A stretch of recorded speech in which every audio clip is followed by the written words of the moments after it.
As much as I love a summer day like this, I'm a fall gal. I just love fall, and we are not that far away. I know I'm not the only one who feels this. 8 days left until meteorological fall. That's on September 1st. We do that because of record keeping, but if you want to do things a little more traditionally, astronomical fall is on September 22nd, so 29 days away. The countdown's on. We're getting there one step at a time, but make no bones about it. Today absolutely felt like summer. Case in point, take a look at the numbers, right? Today we got to 82 degrees. The average for this time of year is 81 degrees, only 1 degree off. That's not too bad.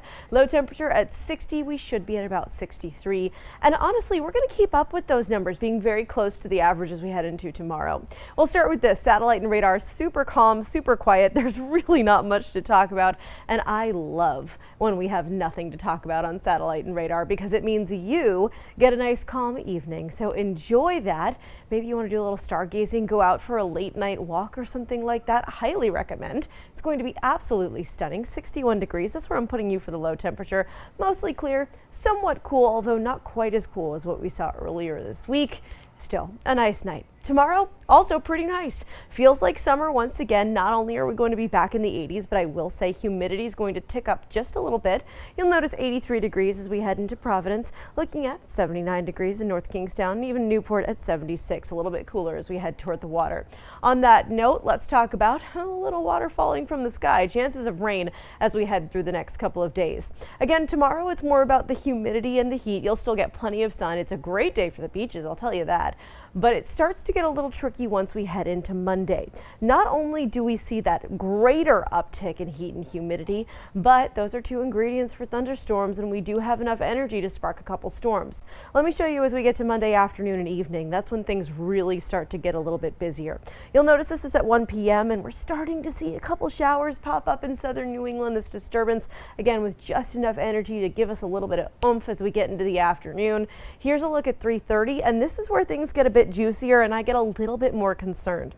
What it comes down to is I think a couple of these cells here in southern New England have the potential to not just have rain, thunder, or lightning, but could also have some pretty gusty winds. So what it comes down to for you is making sure on Monday that you're staying weather aware. Again, that time period from about 2 p.m. to give or take 6:30, 7 o'clock.